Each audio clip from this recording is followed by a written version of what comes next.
তোমরা যারা ফেসবুকে পোস্টার প্রেজেন্টেশন করতে চাও আমাদের গ্রুপে জয়েন করতে পারো। ফেসবুকে ক্লাস 6 to 9 পোস্টার প্রেজেন্টেশন লিখে সার্চ করলেই আমাদের গ্রুপ পেয়ে যাবে। আমাদের এই গ্রুপে জয়েন হয়ে তোমার ক্লাসের সকল বিষয়ের পোস্টার অন্য সবার সাথে শেয়ার করতে পারবে। আসসালামু আলাইকুম প্রিয় শিক্ষার্থীরা, কোর্সটিকায় আমরা শুরু করতে যাচ্ছি স্বাস্থ্য সুরক্ষা মূল বইয়ের 6 নম্বর অধ্যায়টি নিয়ে। 6 নম্বর অধ্যায়ে আজকে আলোচনা করব 76 নম্বর পৃষ্ঠা, যেখানে আমরা আমার পর্যবেক্ষণ নামে একটি ছক পাব। এই ছকটি আমাদেরকে সমাধান করতে হবে। তো দেখো, এই ছকটি পূরণ করার পূর্বে আমরা উপর থেকে একটু নির্দেশনা পড়ে নেই যে আসলে ঠিক কিভাবে আমরা এই ছকটি পূরণ করতে পারি। নির্দেশনা বলা আছে, চলো তাহলে মন জাহাজকে ভাসাই সমুদ্র পথে, শুরু হোক অন্বেষণ। আর মন জাহাজের দক্ষ নাবিক হওয়ার জন্য শুরুতেই নিজে কখনো কষ্ট পেয়েছি বা অভিমান হয়েছে এমন একটি ঘটনা মনে করার চেষ্টা করি এবং তখন কি করেছিলাম মনে করে খাতায় বা কাগজে সংক্ষেপে লিখি। এসব ঘটনা ও সিদ্ধান্ত নিয়ে অন্যদের সঙ্গে শেয়ার করব না, অন্য কারোরটাও জানার চেষ্টা করব না। এবার ঘটনাটির আলোকে আমার পর্যবেক্ষণ ছকটি পূরণ করি। তো শিক্ষার্থীরা, তোমরা দেখে নিলে যে কিসের ভিত্তিতে আমরা এই ছকটি পূরণ করতে পারি। মূলত আমাদের জীবনে এমন কোনো একটি ঘটনা ঘটেছে যার ফলে আমরা কষ্ট পেয়েছি অথবা অভিমান অনুভূত হয়েছে, এমন কোনো একটি ঘটনা সম্পর্কে আমরা মূলত এই ছকটি পূরণ করব, যেখানে আমাদেরকে বলা হয়েছে ওই ঘটনায় আমার কি কি অনুভূতি হয়েছিল, এরপরে ঘটনায় কোন আচরণটি মেনে নিতে পারিনি বলে কষ্ট বা অভিমান হয়েছে, এরপরে আমি কি আচরণ করেছি এবং ঘটনা থেকে প্রত্যাশা কী ছিল।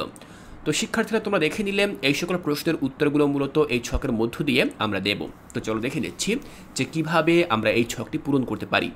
শিক্ষার্থীরা, প্রথমে আমরা এমন একটি নমুনা ঘটনা দেখে নিচ্ছি যে ঘটনাটি আমার জীবনে ঘটেছিল এবং এর ফলে আমি কষ্ট পেয়েছি বা অভিমান করেছি। দেখো, আমি লিখেছি, ষষ্ঠ শ্রেণীতে আমি যখন আমার নতুন স্কুলে ভর্তি হই তখন আমি কাউকেই চিনতাম না।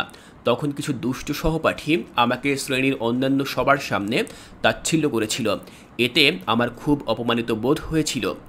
তাহলে শিক্ষার্থীরা, তোমরা দেখলে যে আমি এখানে একটি ঘটনা লিখেছি। এই ঘটনাটি সম্পূর্ণই কাল্পনিক, আমি আমার মতো করে লিখেছি। তবে তোমরা চেষ্টা করবে তোমার জীবনে ঘটে গেছে এমন কোনো একটি ঘটনা লিখতে। তো যাই হোক, এই ঘটনার আলোকে মূলত আমি সম্পূর্ণ ছকটি পূরণ করেছি, যেখানে আমাদের প্রথম প্রশ্ন ছিল ঘটনায় আমার কি কি অনুভূতি হয়েছিল। অর্থাৎ উপরে এই যে ঘটনাটি ঘটেছিল এর পরিপ্রেক্ষিতে আমার অনুভূতি কেমন হয়েছিল। আমি উত্তরে লিখেছি, উক্ত ঘটনায় আমি অপমানিত, লজ্জিত এবং কষ্ট পেয়েছিলাম। আমার ওই সহপাঠীর প্রতি রাগও হয়েছিল। তাহলে আমি আমার অনুভূতি ঠিক এভাবে লিখলাম। পরবর্তী প্রশ্ন, ঘটনায় কোন আচরণটি মেনে নিতে পারেনি বলে কষ্ট বা অভিমান হয়েছে। তো এক্ষেত্রে আমরা উত্তর ঠিক এভাবে লিখতে পারি যে আমি সহ্য করতে পারিনি যে আমার বন্ধু আমাকে সবার সামনে এভাবে অপমান করবে। আমি মনে করেছিলাম এটা আমার সাথে অন্যায় আচরণ। তো এই প্রশ্নের উত্তরটিও ঠিক এভাবে লিখতে পারি। পরবর্তী প্রশ্ন ছিল আমি কি আচরণ করেছি, অর্থাৎ ওই পরিস্থিতিতে আমার আচরণ কি ছিল। তো দেখো, উত্তরে আমি লিখেছি, আমি প্রথমে কিছুক্ষণ চুপ করেছিলাম, তারপর আমার বন্ধুকে বলেছিলাম যে সে আমাকে কষ্ট দিয়েছে, এরপর আমি চলে এসেছিলাম সেখান থেকে। তো তৃতীয় প্রশ্নটি দেখলাম। এবার আমরা দেখে নেব পরবর্তী যে প্রশ্ন সেটি। সেখানে বলা হয়েছিল ঘটনা থেকে প্রত্যাশা কী ছিল, অর্থাৎ ওই ঘটনায় আমার প্রত্যাশা কী ছিল। তো আমি উত্তরে লিখেছি, আমি আশা করেছিলাম আমার বন্ধু আমার কাছে ক্ষমা চাইবে এবং আমাদের মধ্যে ভালো বন্ধুত্ব তৈরি হবে। তো আমরা ঠিক এভাবেই ছকের প্রশ্নের উত্তরগুলো লিখতে পারি। দেখো, সবশেষে আমি একটি মন্তব্য দিয়ে দিয়েছি। যদিও এই মন্তব্যটি তোমাদের মূল বইতে নেই, তবে আমি তোমাদের শেখার জন্য এটি অতিরিক্ত হিসেবে লিখে দিয়েছি। তো মন্তব্যের জায়গায় আমি লিখেছি, এই ঘটনাটি আমার জন্য একটি কঠিন অভিজ্ঞতা ছিল। আমি বুঝতে পেরেছিলাম যে বন্ধুত্বেও ভুল বোঝাবুঝি হতে পারে। আমি আশা করি ভবিষ্যতে আমার বন্ধুর সাথে এমন ঘটনা আর ঘটবে না।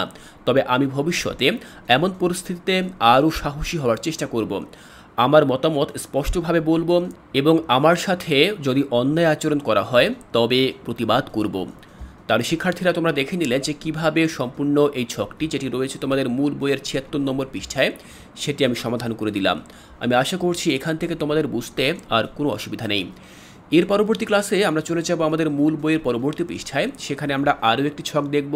এই ছকটি তোমরা কিভাবে পূরণ করবে তাও আমি তোমাদেরকে বুঝিয়ে দেব। তাই শিক্ষার্থীরা, কোর্সটিকায় এর পরবর্তী ক্লাসটি দেখার আমন্ত্রণ জানিয়ে আজকের এই ক্লাসটি এখানেই শেষ করছি।